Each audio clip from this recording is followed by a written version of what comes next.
Sanibonani, welcome back to enye video. Ngiyabonga kakhulu for coming. Ngakhohlwa ke ukuthi usubscribe mnkosi nophilile, please kindly do so, or like video, share video, ubuye njalo ufakela naleya notification bell yakho on, so that each and every time when I post a video and then uzoba notified. Okay, ngiyabonga kakhulu for your love and support. So ngithanda ukukhuluma ke ngedrama kaLondi Landa nomini Ntuli when it comes to ke the Real Housewives of Durban. Ikune drama eningi bafowethu, and ngizwile ukuthi uMinnie Ntuli did not pitch when it comes to a reunion. So yeah, there's just a whole lot. Bengibona nje ama clips, you guys. Unfortunately, angikwazi ukuthi ngihlale phansi ngibuka ama episodes with the Real Housewives of Durban, but ngizamile ukulandelela idrama kaLondi Landa noMinnie Ntuli. Nale clip nje we uMinnie Ntuli just angazi kwenzekani ngayo ugirl, she just said the most to uLondi Landa. Abantu bamtrekisha ngokuthi uyibully, you know what I mean. So bambiza ngokuthi uyibully, you guys, and then she's been bullying uLondi Landa.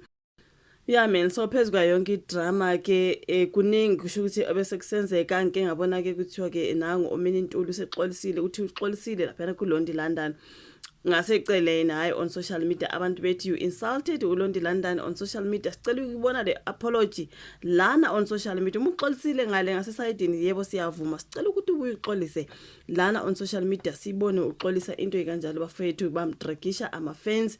uMinnie Ntuli ebizwa ngebully, sengibona okuningi nje kupostiwe ngaye.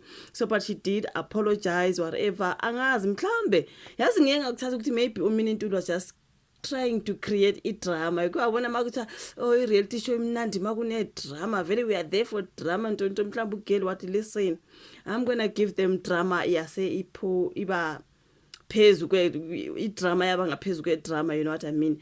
Kwase kuba nje sekungathi ugirl uyibully, angazi sekubonakala njengathi uyibully, uyabulishana into kanjalo after everything else. So I know she tried to apologize, she tried this and that.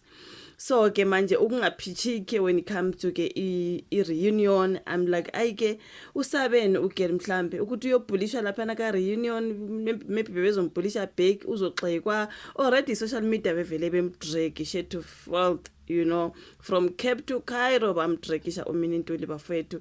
Abanye bemthreatenisha ukuxoshisa emsebenzini lapha na siyazi ukuthi she's on Kakasi FM with uFelix Hlophe, you know what I mean. If you do follow ugirl ulapha na Kakasini, and yeah, so kungathi nje impilo yakhe ugirl angazi mhlambe she was just trying to avoid a lot by not pitching lapha when it comes to a reunion yet the Real Housewives, angazi.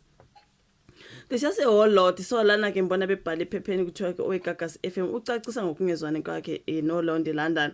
Mhlawumbe ugirl wathi listen, awuthi ke ngiyicacise kahle le ndaba, sihlaleni phansi sikhulumeni, you know what I mean. So umsakazo ohlelo lasekuseni kwiGagas FM uMinnie Ntuli ugonyuluka ngembangela ke yokungahoshelani kwakhe nomculi weAfro House uLondi Landa kwiseason 5 ke The Real Housewives of Durban, that is ka isoleze by uCharles Khuzwayo, right. So kuleli hlelo bekuhlaleke ke kungaphansi nongaphezulu phakathi kwalabo saziwayo base KZN. So ebuzwa ke uMinnie ukuthi ingxabano yabo isukaphi, uthe akukho okwake kwabaqhatha ngaphambilini, kodwa ukungaboni ngasolinye phakathi kwabo bekwenzeka ohlelweni kuphela. That's why bengithi mhlawumbe ugirl was just trying to create a drama na ebona ukuthi okay Londi Landa is the one that I can pick. Angazi, maybe there's something else, she's hiding something ngoba girl like angazi bekuphakama umoya kuhluthuka izinhliziyo futhi kuphele noxhumana. Ngibuye ngabuyela kulokho ngabe sengixolisa kuye ngasese. So ke obekubonwa ke ngababukela akusona isithombe siphelele sobekwenzeka. Uyachaza uMinnie ukuthi lokho bese kubona thina, that's not the whole story, you know what I mean. So uMinnie una30 usakaza lapha no Felix Hlophe kwi the uprising uthe bakhona ababambe iqhaza kwi The Real Housewives of Durban abezwana nabo ngenxa ke yokuzwana kwemimoya. So uthi yebo beyikhona ke imphefumulo enenhliziyo enhle ebengizwana nayo ohlelweni nangaphandle engeke ngidalule, kodwa ke bakhona besifazane ebengibahlonipha ngempela futhi budlelwano bami nabo ngobeqiniso. Uthe kumsize kakhulu ukuhlaba ikhefu nokuthanda. Okay, uthi futhi ke engifunde ukuzikhumbuza ukuthi umbono wabantu awunamthelela kimi. So abantu abazi inhliziyo yami enginendaba nabo, abantu abazinhliziyo yami enginendaba nabo. Namanje kunzima, ezinye izinsuku zinzima kunezinye, kodwa ngisafunda ukungafaki izinto enhliziyweni. UMini uthe wayengakaze wahlela ukuba kulolu hlelo iThe Real Housewives, kodwa kwathuka-ke ucilo ezishaya endukini. Lathi uma ithuba livela ngabona-ke kuyithuba lokuthi ngibambe iqhaza entweni ezongikhipha ekunethezekeni nemayelana netheku. Ngangifuna-ke ukumela olunye uhlobo lomuntu wesifazane osazithola, kodwa-ke ongahlonizi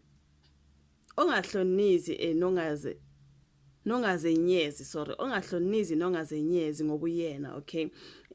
So utheke nakuba kabangani nezihlobo ebeshaqeka ngesikhathi bethola ukuthi uzoba ingxenye yalolu hlelo. Uthe nanoma bashaqeka ngesikhathi bethola ukuthi uzoba ingxenye yalolu hlelo, kodwa-ke bamsekile. Umama wathi ungakhohlwa ukuthi ungubani. Engizwana nabo bajabula kakhulu futhi bangivikela. Bayazi ukuthi ngumuntu ozwelayo futhi ohlelweni lwethelevishini olungempilo yangempela. Akusiniswa amahleza. Ukuvezile ukuthi wayethukile ngokuthi abantu bazombuka kanjani. Uthi ngichaza ukuthi abantu the airplane, can you just you guys kunendiza, like honestly iduma kakhulu nje bafowethu. So ngichaza ukuthi abantu bazokwahlulela ngokuphefumula kabi kwicamera, kodwa ngangazi ukuthi ngingena nenhliziyo evulekile nokuthi ngizohlala ngiyimina. So bengingalindele ukuthi kuhambe kahle emoyeni. Uthe umehluko phakathi kokubuka lolu hlelo nokuba kulo mkhulu. Kumnandi ukulibuka, kodwa ukuba kulo kwenzeka nanoma yini kuhlukumeze umoya. Amakhamera akayeki ukushuta ngisho ukhathele noma uphatheke kabi. Awukwazi ukuhlela kahle izimpendulo zakho, yilapho ukhula khona. Ucacisela abantu ngempilo yakho ukuthi abantu abacabanga ukuthi ngiluhlaza futhi ngiyazitshela kanti akunjalo. Ngilungile, ngithembekile futhi nginozwelo. Kuyenzeka ngibe nonya uma ngichukuluzwa. Angizenzi umuntu engingasiye, ngiyibhasi nje elibhaliwe uMini loyana bafethu ezikhulumela emva kwayo yonke i-dragation nje ebekhona, ngoba baye bamdragisha abantu ngendaba yedrama yakhe noLondi London, bembiza ngokuthi uyibhuli. Abanye bethi okay guys, asifonele noGagasini or email whatever, sebefuna ukuthi-ke baye kuloya omunye umsebenzi wakhe ongaphathelene ne-The Real Housewives of Durban. OGagasini bayomoshela, okuyinto embi bafowethu. We can't do that. We've seen a lot of drama when it comes to reality shows. Even The Real Housewives of Durban bengiyibuka kakhulu before, bekuba nedrama eningi laphana bafowethu. Khumbula kusakhona uMakhomalo, oLachonco, you know what I mean. uLondi London, cabanga ukuthi uLondi London obuye kwesingaki bafowethu. I didn't know ukuthi ukhona na kule season, but yeah, she is there. Jojo Robinson, Sorisha Naidu, bakhona abanye bake bafika. Ukhona udadelwana wayesokhosini bathi ubani, like, you know, there's always drama, the fighting, the gossip, ukuhlebana nje, ukuhambana ngaphansi. Into yasho uNonku Williams mayithi she cannot join this particular season ngoba kukhona ukuhlebana, umgosi ukuhambana ngaphansi. Wakuchaza konke lokho. So idrama into abantu abayijwayele. So angazi umahluko phakathi kwale eka Londi London noMini Ntuli ukuthi kanti yona ibe ngenjani. Ugeli wazi wamisa ne-the reunion, i-reunion, like angazi usabeni ugeli, like what was she avoiding? Abanye bethi no, it's a must. As long as you are a cast member, you have to be there ku-reunion. Akumelanga ukuthi kuyemukelwe ukuthi i-cast member ingabi khona ku-reunion. Akumele akufakwe nje imigomo, something like that, ukuthi if you are a member ku-reunion khona you have to be there. Le nto yenziwe nguMini Ntuli ukuthi askiphe i-reunion is rude, it's unacceptable, it's what. Basho kuningi abantu bafethu bathi they are not accepting ugela ukuthi umise i-reunion. For what? Ngoba uyazi ukuthi umoshile, uyazi ukuthi wenzeni, and then she is skipping the reunion. This can't be acceptable, this can't be allowed. Abantu bethi akuthathwe inyathelo. So it's just a whole lot. People who wanted her ku-reunion ukuze mhlambe bezo understand idrama yakhe noLondi London and everything else, kubonakala ukuthi manje isota out kanjalo. The girl just decided not to be there, which upsetted a lot of fans. So angazi man. Ishuvo la comment section ubusuya like, usubscribe, ushare bese siyabonana kwezayo. Bye.